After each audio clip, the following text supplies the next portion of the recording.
Headwaters is supported by the Glacier National Park Conservancy.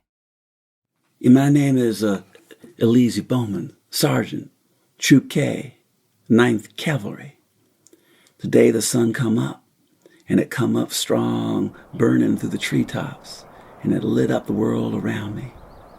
And I saw the trail ahead of me, and I'm riding like we always do. And there was just the wind, just the sound of the wind in the sky and the sound of my horse and me breathing as we moved along the trail. And I started thinking that this is what freedom must feel like. Never felt freedom when I was a sharecropper growing up in South Carolina. Never knew about freedom when my mother and my daddy had been enslaved. Freedom was this wind. Freedom was this rain. Freedom was being pushed up into the sky by these mountains beneath my feet and the rain coming down. That was freedom. I couldn't find it in South Carolina. I couldn't find it where I enlisted in Nebraska, but now I got it, and I don't know if I could ever let it go. How do you let go of freedom when you hold it for the first time? Welcome to Headwaters, a show about how Glacier National Park is connected to everything else.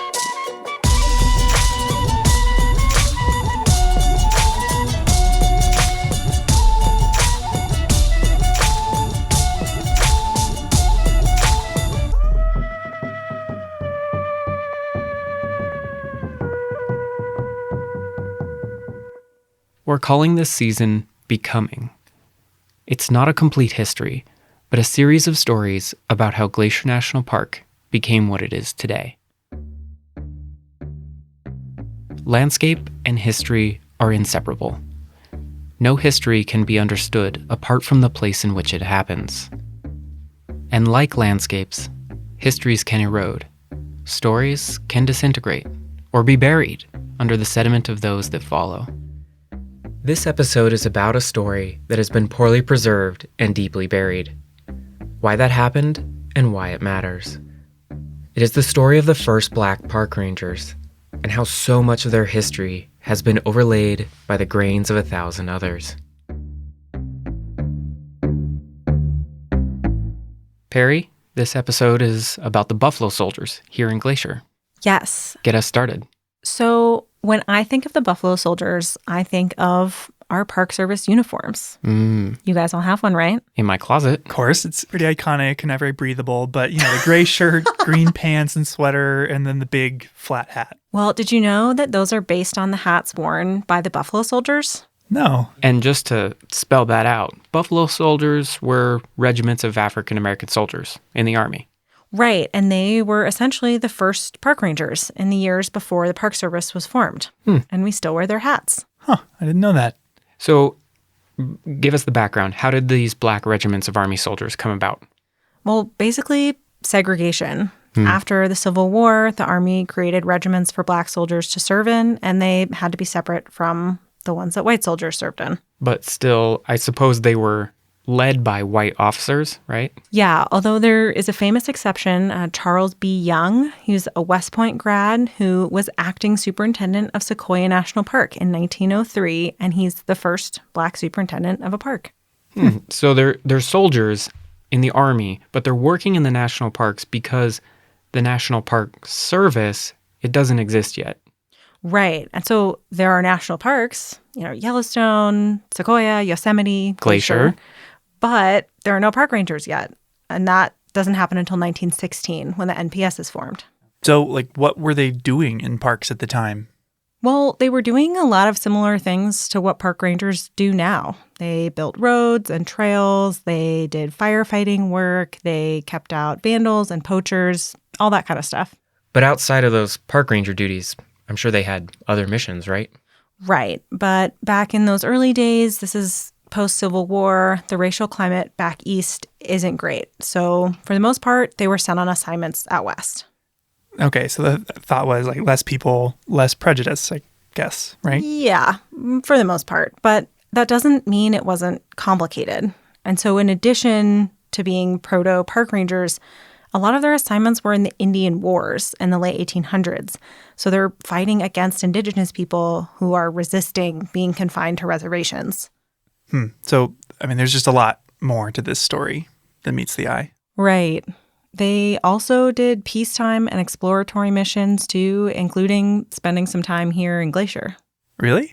Yeah, they were here in 1910 fighting fires during the Big Burn, and they were also part of a couple early expeditions before this was even a park, including the Ahern expedition.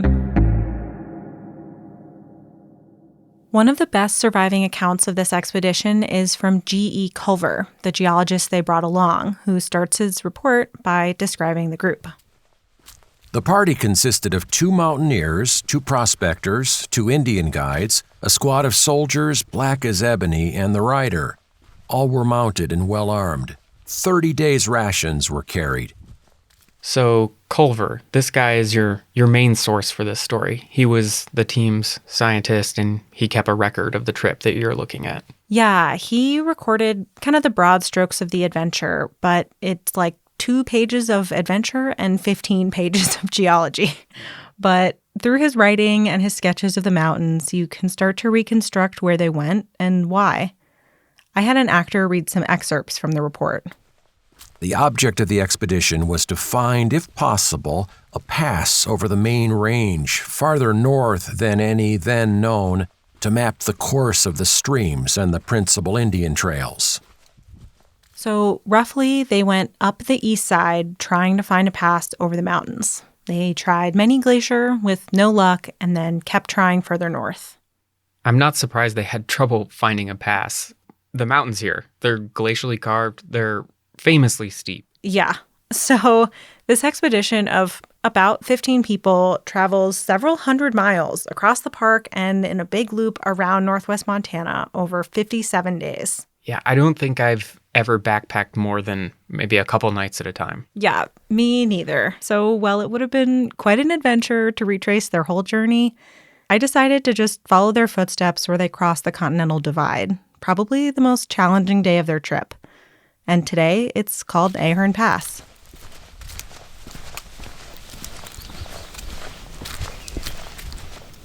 It takes a solid day of hiking to get to Ahern Pass, if not a couple days. And I'm heading out with Michael and Gabby to see it for myself. If you want to figure out what you don't know, go hiking without any cell service. As soon as you can't look something up, you realize how little you understand. And as I hike, I'm realizing how little I know about the soldiers themselves. Why aren't there any first-hand accounts from them? What do they think of this place? My name is Shelton Johnson, and I currently work as the Community Engagement Specialist for Yosemite National Park. Shelton is one of the most renowned and respected rangers in the Park Service. He appeared in Ken Burns' National Parks documentary, and he's one of the foremost experts on this history. He's studied, portrayed, and written about Buffalo soldiers for decades, including the first-person narrative that began this story, which was a clip from his podcast series, A Buffalo Soldier Speaks. And so based on your research, can you speculate what their experience was like? What did they think of the landscape? What did they... Yeah, no, I think that they felt what most people feel. It's a universal sentiment, if you will, to be impressed by a landscape that is literally overwhelming. That happened in Yosemite, it happened in Yellowstone, it certainly would have happened in Glacier National Park, because the landscape itself sparks that sense of wonder. And I think that's a human trait that is universal. The morning when we looked out of our tents, the fog was slowly drifting away, and glimpses of the lofty peaks could be had through rifts in the fog. The effect was quite striking. This was one of the earliest mapping expeditions of the region, long before the park existed. They climbed peaks, made camp, and spent weeks in this rugged mountain ecosystem. It's the sort of trip that people take today to get away from it all, to escape everyday life. The difference would be that they lived in and operated in a virulently racist time period. When you're part of an expedition, there's a certain level of interdependence and respect that has to be there in order for it to function properly, in order for everyone to benefit from that association. If you've ever been camping or backpacking with a group, you can understand this sort of teamwork. You figure out who carries what, who sets up the tent, who cooks the food.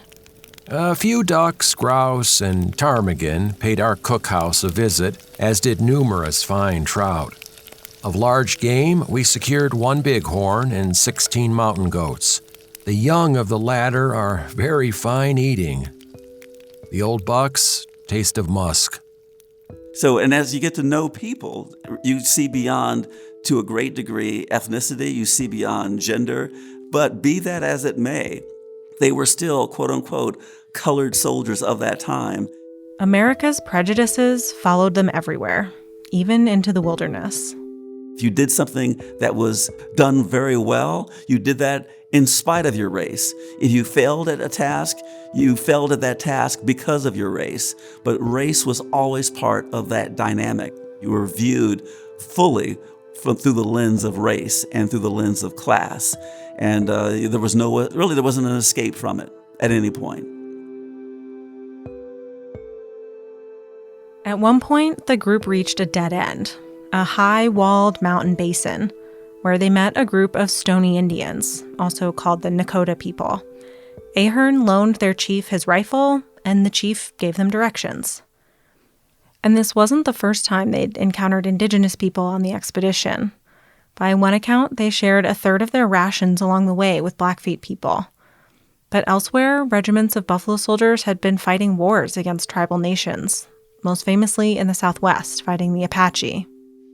I have often wondered what the buffalo soldiers thought of interacting with the indigenous people. Would they have felt like a solidarity with another oppressed people? When you read a lot of the colored newspapers of that time period, there was certainly a sentiment that why should we aid and abet the theft of a land from another group of people who are not that dissimilar from ourselves. Dissimilar certainly in terms of culture, but in terms of the racial attitudes of the time, they were all cast into the same box.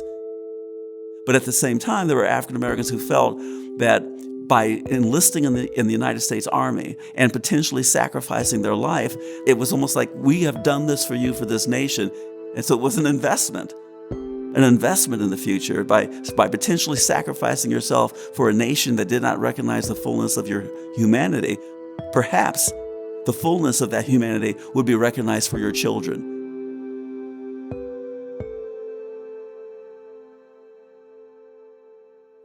While this expedition was a peaceful one, it was still dangerous. Following the advice of the Stoney Indians, the party set out to climb the Rocky Mountain Pass ahead of them, Ahern Pass. Here's Lieutenant Ahern's report from that day. August 22nd.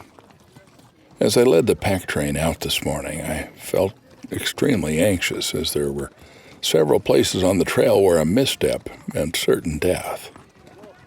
At one place, we climbed a narrow and very steep rock 15 feet high in which we had to cut steps. We led our most troublesome animals over this. My feelings were indescribable when I started up this rock, not knowing what the horse would do. The ledge was about 18 inches wide. On the lower side was a fall of 1,900 feet. I can only imagine riding a horse through this kind of terrain, but Shelton doesn't have to. He's done reenactments of buffalo soldier patrols in Yosemite on horseback, in full uniform, with saddles and gear of the period. Why did you choose to wear the uniform, to ride on horseback? Why was that important to you, and what did you learn from it? I chose that pathway because I wanted to not just see the history from the outside looking in, the way that you look through a window at a world that there's a partition between you and that world. I wanted to put myself into the history. And the best way to do that would be to do what they did and to wear the uniform that they wore, to ride a saddle that they might have ridden. And when you're on a horse and you look straight down, all you see is the horse. The horse is blocking the view of the ground beneath your feet. And when you're 12 feet above the ground and you look over, you just see an abyss if you're going on a trail along a canyon wall. You can talk about it, but it's better if you live it. And if you live it, then you really feel it. And if you feel it, then it's you. You've become the past that you're interpreting. And that's what I wanted. That's why I did that. And it did deepen my experience, and it did deepen my perception of this entire history. To deepen my experience and perception of this history, I have to live it. I wanted to go to Ahern Pass. The Indians called us Buffalo Boy. Buffalo Boy. Buffalo Boy.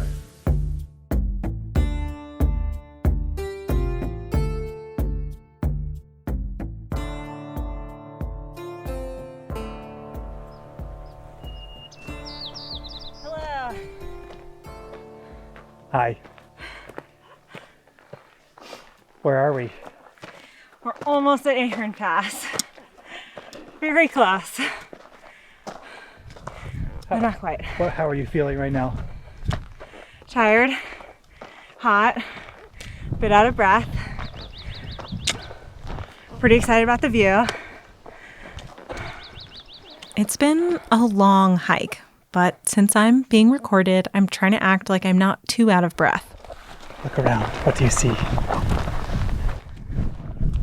I see a snowfield, this flat, grassy pass.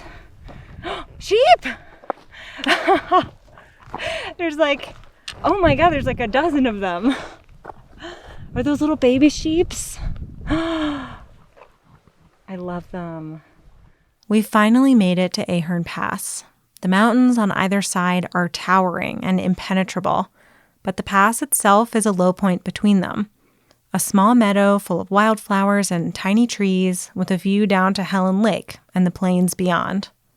There's even a trail up here now on the west side, but that's not the side the Buffalo Soldiers came up.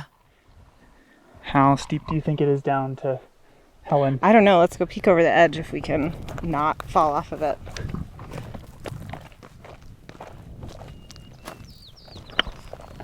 Their route, basically a cliff.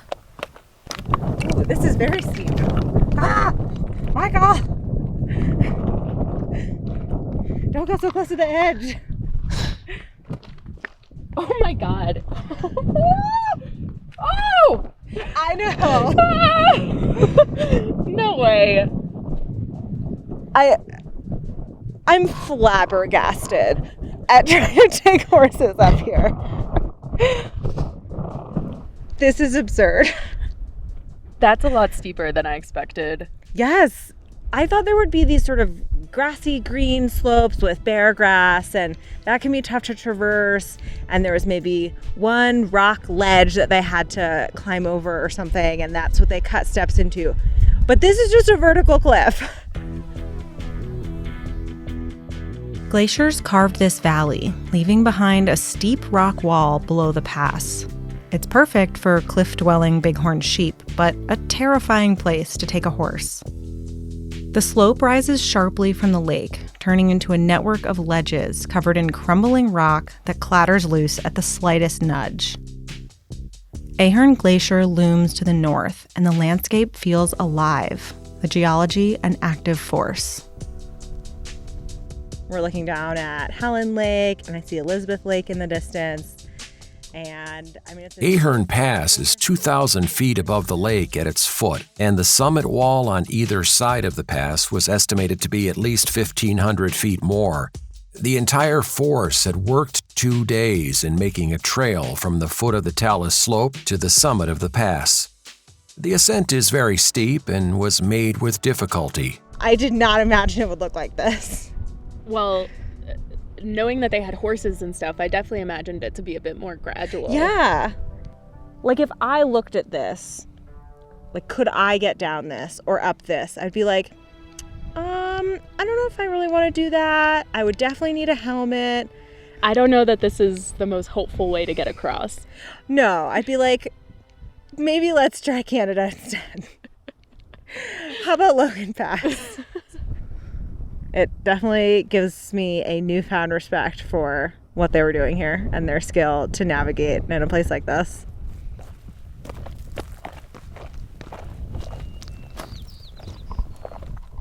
Because they still had hundreds of miles of journeying left in this expedition, but I think this was probably the toughest point.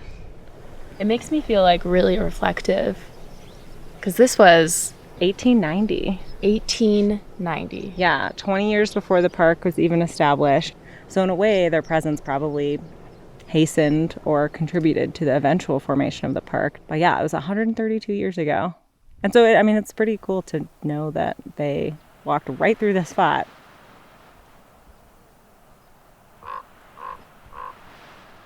Visiting Ahern Pass was the first time I felt close to this story that so far I'd only read about.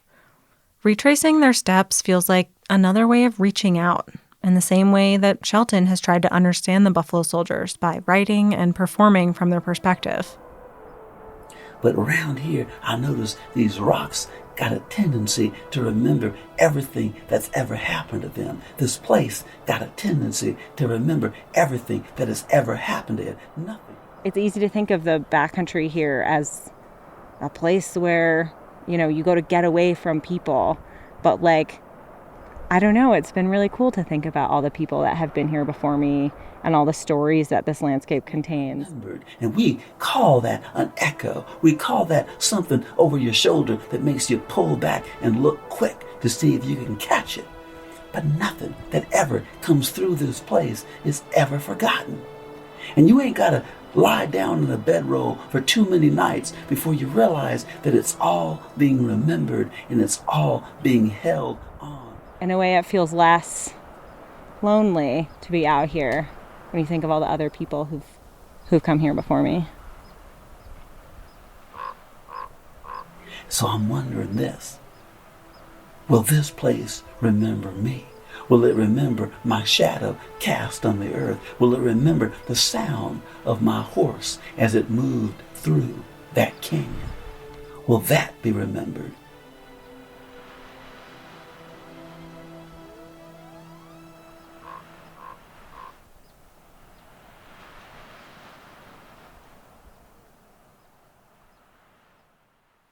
Every place has a history, and history has a place too.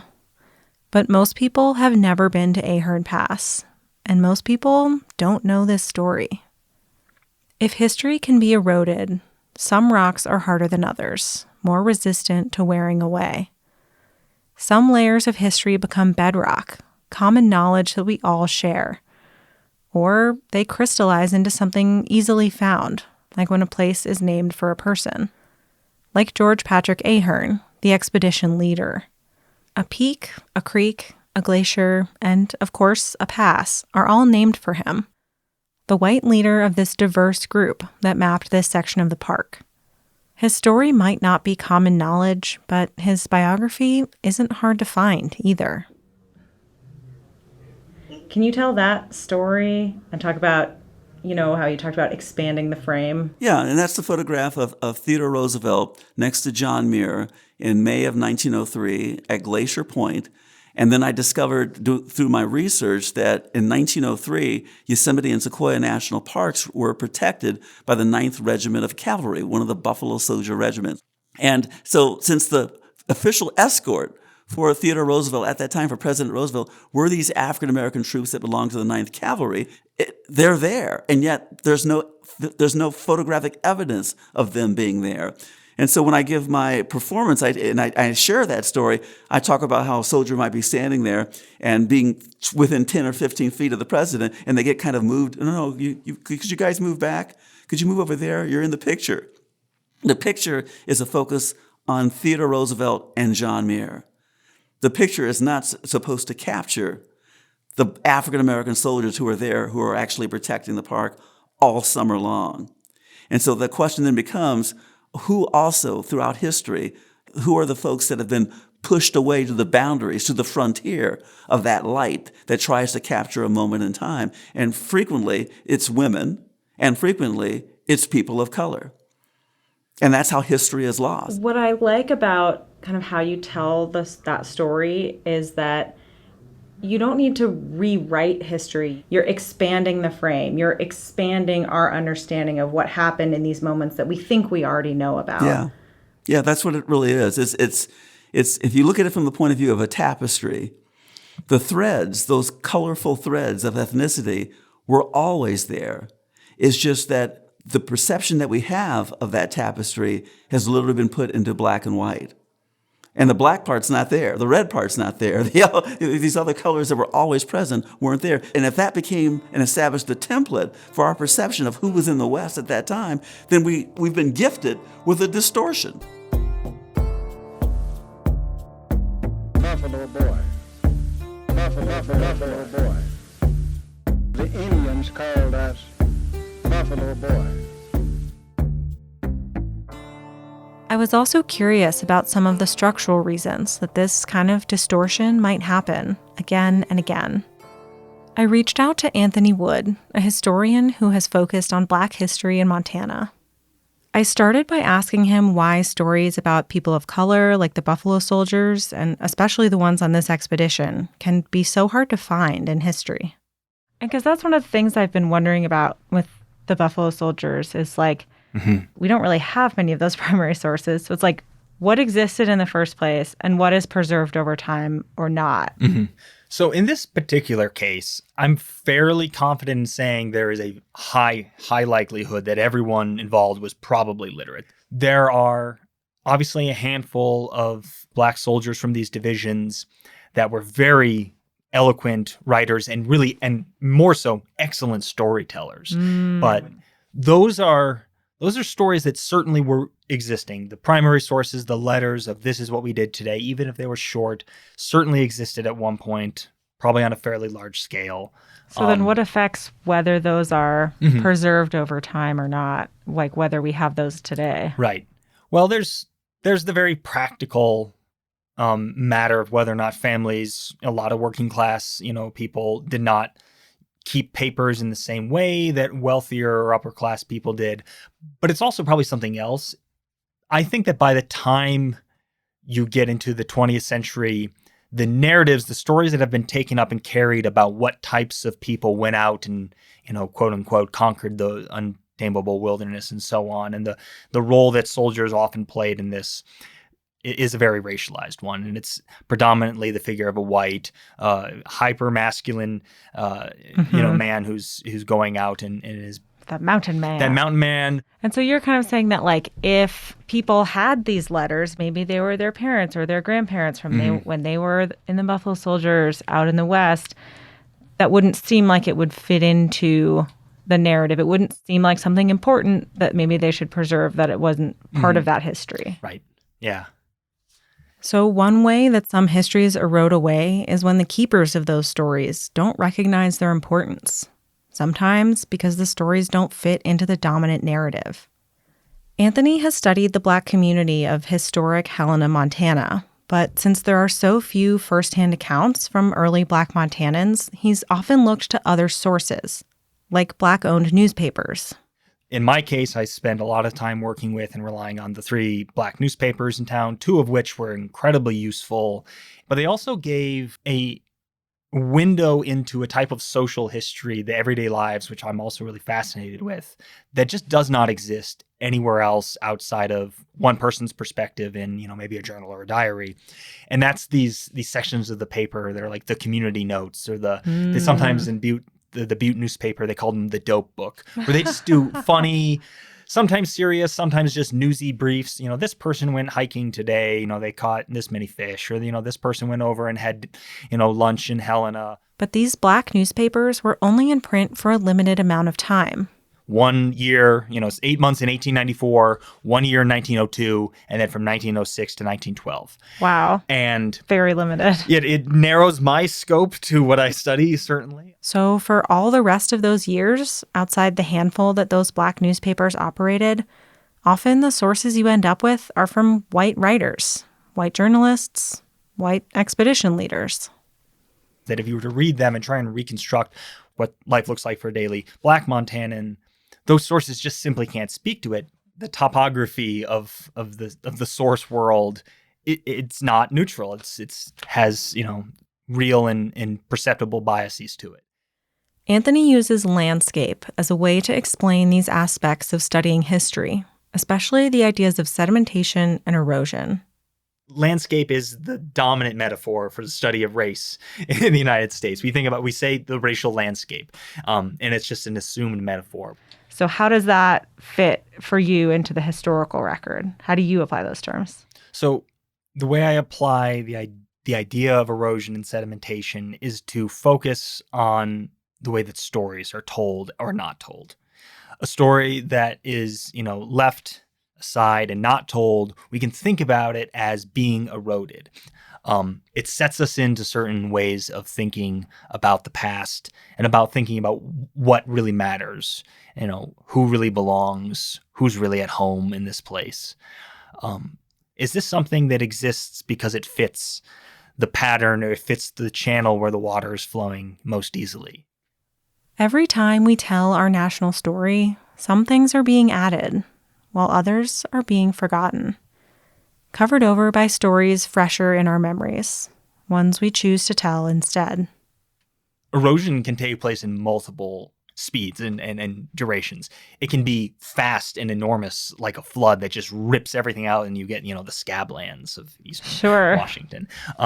Or it can be slow and glacial, and it can just take a very long time, and you can have just an imperceptible change over such a long generation or more. Like a story that's not told, that's not passed on and slowly forgotten. Yeah.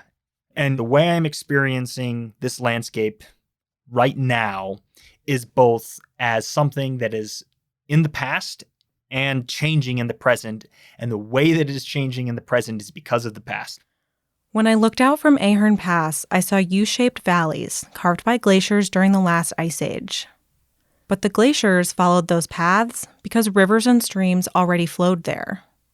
Today, the glaciers are gone, but Ahern Creek flows down the valley those glaciers left behind.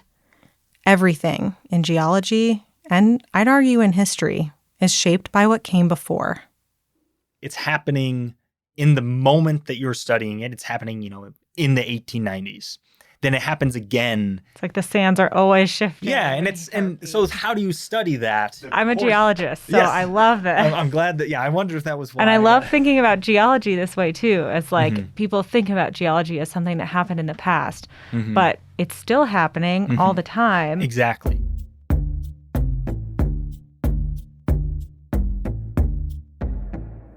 So many of these choices happened in the past. What sources or places that people and institutions choose to preserve, which stories are told or not told. So, what are the consequences of forgetting them? The past isn't dead. It isn't even past. That's the William Faulkner quote that I've often used. It lives on into the present. And that is one of the problems that we have today, is that we do not fully see the challenges and the iniquities that exist in the past, which is why so many people do not understand the anger that exists today, that you see and hear in the newspapers among people of color, among African Americans in particular, but also among Native Americans, is rooted in the iniquities of the past. But the past it's still here. It's still happening today. Otherwise, there wouldn't be a modern day Black Lives Matter movement. It's rooted in the perception that what happened in the past is continuing into the present. And these choices about how we represent history not only affect how we view the past and understand the present, but they're still being made every day.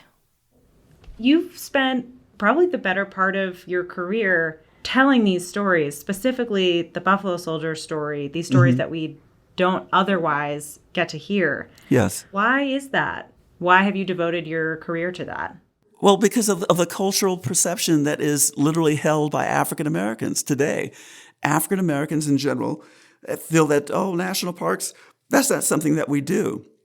That's something white folks do. We don't do that. And they have that perception because of what we just talked about, because they've not read in a history book about the role of African Americans in the Trans-Mississippi West, going all the way back to Lewis and Clark. I mean, that is our Odyssey. That's our Homer and that's our Virgil. It starts out with Lewis and Clark in 1803. The fact that there was a person of color that was part of that expedition, specifically an enslaved person, Clark's manservant, who became invaluable to the success of that expedition.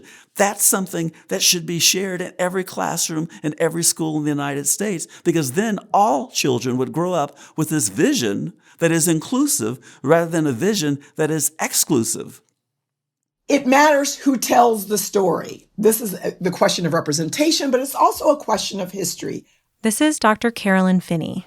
I call myself a storyteller, in part because I stand at the intersection of the arts, education, and lived experience to talk about issues of race, place, belonging, the environment, justice, all the good stuff, and a few things that are hard.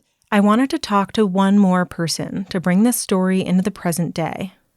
For 8 years, Carolyn served on the National Park System Advisory Board, and she's the author of the book Black Faces, White Spaces. There's a quote in her book that says, "The power of representation lies in its ability to shape today's reality through the reality of the past." Dr. Finney explained that if you exclude the histories of certain people from national parks, then you're less likely to see those people in national parks. And so I can't talk about the past without talking about the present. There could be 100 reasons for reasons why the Buffalo Soldier story took so long to come to light.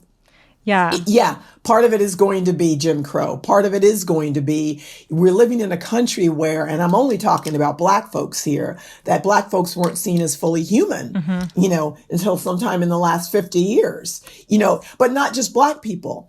All kinds of people from all walks of life have been challenged in terms of their skin color, their gender, where they live, how much money they have in their pockets, their religious beliefs. I mean, we're still doing that today. And that's going to matter. So when I look at the history of Buffalo Soldiers or any group of people and wonder why it's taken this long for them to get there, I understand, the first question I ask is, well, who was doing the telling? Mm-hmm. Representation is important. If you leave a whole lot of stuff out, then I'm only getting part of the story. Mm-hmm.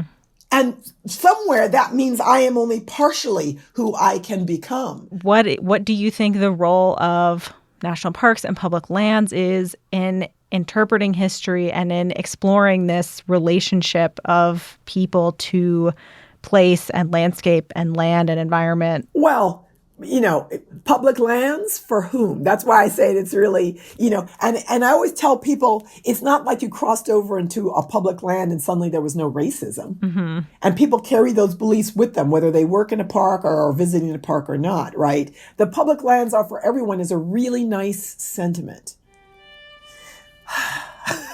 Yeah. Who are you talking about? Who's claiming that? Where is that? I think I understand the common good, the idea of land being for the public. This is for all of us. And I think it sits on a complicated history of blood, sweat, and tears for real, And I think the only way that public lands can really serve us all is that we engage that blood, sweat, and tears as part of the story. This is where our redemption lies. For me, the beauty of public lands is that we can actually find redemption in who we've been and who we are right now. The public lands give us that opportunity. To keep these histories from eroding, we need to do the work of preserving them. I think when I look at the Buffalo Soldier story from the inside out, what becomes obvious to me, what becomes perceivable to me, is that there are so many stories involving women, involving other people of color, other communities, that are not told or not heeded, and that those stories could have a profound impact on how we see ourselves and how we see our own country. I think in parks like this, the history is often left out of the landscape. A big, beautiful park like Glacier that people think of for the mountains and the rivers and the bears, all of those things are part of the story, and so are people, and so are the history. Yes. Yeah. All those stories need to be told because we are not the America we think we are.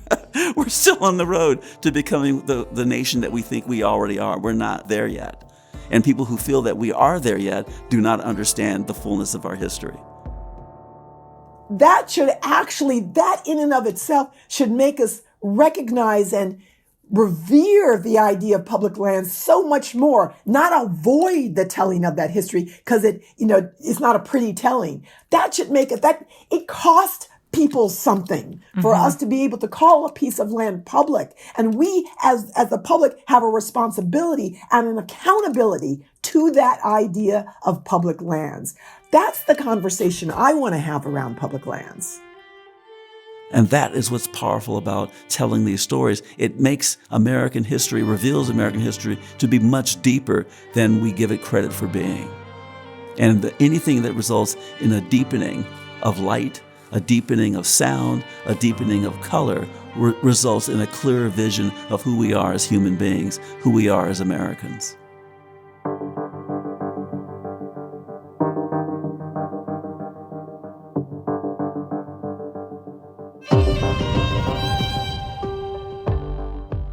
Headwaters is a production of Glacier National Park with support from our partner, the Glacier National Park Conservancy.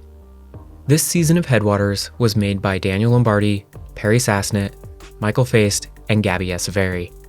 Frank Wallen wrote and performed our music, and Eric Carlson created this season's cover art. Extra special thanks this episode to Shelton Johnson, Carolyn Finney, Anthony Wood, Daniel Brewster, and the Black Park Ranger Experience. Also, thank you to Ed Whittle, Tim Stevenson, and Frank Gerard. We could not have made Season 3 without Lacy Kowalski, Melissa Sloddick, Sierra Mendelko, Brent Rowley, Darren Lewis, the Glacier National Park Archives team, and we relied on so many great resources from the Montana Historical Society, so thanks to them too. Thanks for listening. Next time on Headwaters. The history of homesteading and allotment in northwest Montana. Everybody thinks it's so simple, but it gets so complicated. There were strong personalities, and they disagreed about a lot of stuff, but in the winter, you get along. To William Howard Taft, June 1910. There is 1,353 flathead that don't want to be open. That's next time on Headwaters. So, Andrew. Yes. Headwaters couldn't happen without the support of the Glacier Conservancy. Mm-hmm. But you guys also help with so many other projects in the park. Yeah. One I wanted to talk about today is the project to build an accessible trail around Swift Current Lake. Swift Current Lake is right in front of the Many Glacier Hotel. It's probably one of the most popular trails in the Many Glacier Valley. Hiked it many times. Yeah, it's really beautiful. And we're working on a long-term partnership over the next few years with the MCC, the Montana Conservation Corps, to make a wheelchair accessible trail all the way around so that people with mobility impairments can enjoy that lake and that beautiful area just like the rest of us. That sounds like a great project. Yeah, we think the national park should be available to everyone, so we're really excited to make it happen. And if people want to learn more, how can they do that? They should visit our website, and they can find us at glacier.org.